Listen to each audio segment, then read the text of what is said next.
আসসালামু আলাইকুম। Hello everyone. কেমন আছেন সবাই? আশা করছি অনেক অনেক ভালো আছেন and it's me Tasnim. Welcome to my channel Moonshine Tasnim.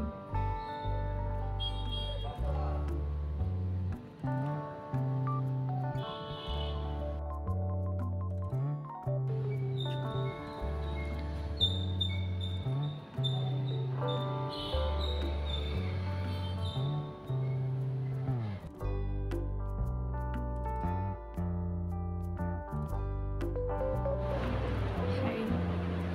তো আজকে আমি বানাবো হচ্ছে এই জিনিসটা। দেখা যাক কেমন হয়।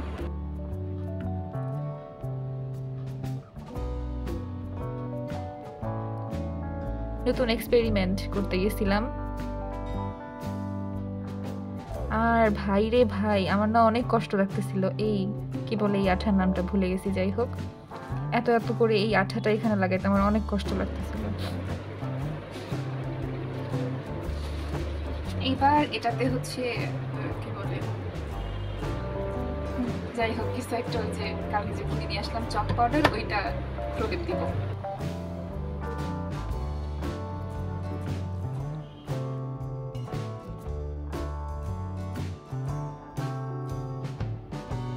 চক পাউডারের সাথে আরেকটু আঠা দিয়ে এটাকে ভালো করে, আরেকটু আঠা আর পানি দিয়ে গুলে নেওয়ার দরকার ছিল।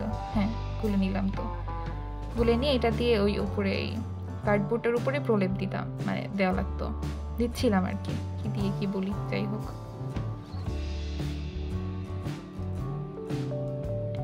আর আমি এমন করে গুলাইছি যে এটা আমার 3 বার গুলানো লাগছিল, মানে না খেয়ে গুলাইছি। যাই হোক, কিপটামির একটা লেভেল থাকা দরকার। আমি কিন্তু পরিষ্কার পরিচ্ছন্ন, এই যে কাজ করতে করতে নোংরা হয়ে গেছিল, পরিষ্কার করে আবার কাজ শুরু করে দিছি।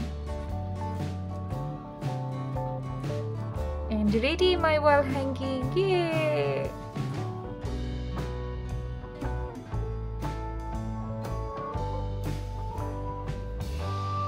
এই যে আমার মাথায় ভূত আসছিল, এই জন্য রাত 12টায় মেহেদি দিতে বসছিলাম আবার।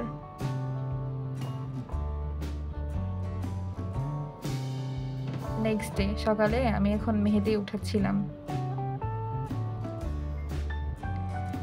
আমার কন্টেন্টের খুব অভাব, তাই আপুনিকে আজকে বললাম যে আপনি, আমি আজকে রান্নাটা করি। তাই কি করা, গরমের মধ্যে রান্না করতে চলে গেছি আপনাদের জন্য। না না, আপনাদের জন্য না, আসলে আমার জন্যই এক চাপা মারলাম আর কি।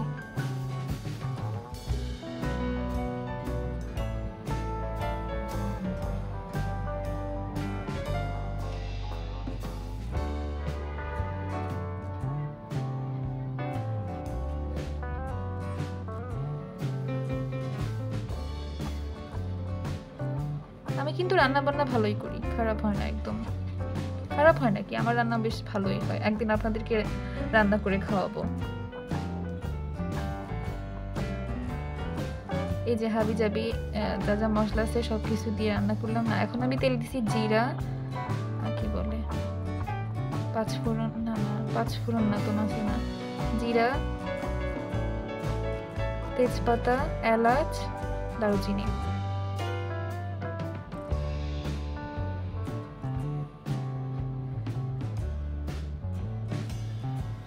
এখন টমেটো দিয়ে দিলাম। টমেটো দিয়ে আসলে মাছটা রান্না করতেছিলাম। ও বলিনি তো কি মাছ রান্না করতেছিলাম, আমি আসলে ওই যে শিং মাছ ভুনা করতেছিলাম।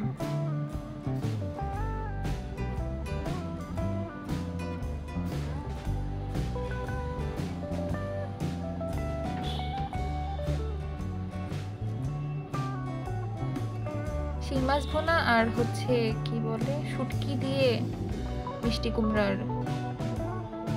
তরকারি। যাই হোক, এখানে আমি আবার একটু লবণ দেখতেছিলাম। লবণ দেখে বুঝলাম যে ভালো হয়েছে তরকারি, আসলেই মজা হয়েছে। যাই হোক, আজকের ভিডিওটা এখানেই শেষ করতেছি। দেখা হবে আবার নতুন কোনো ভিডিওতে। সেই পর্যন্ত ভালো থাকুন, সুস্থ থাকুন আর সাবস্ক্রাইব করে আমার পাশে থাকুন। আল্লাহ হাফেজ।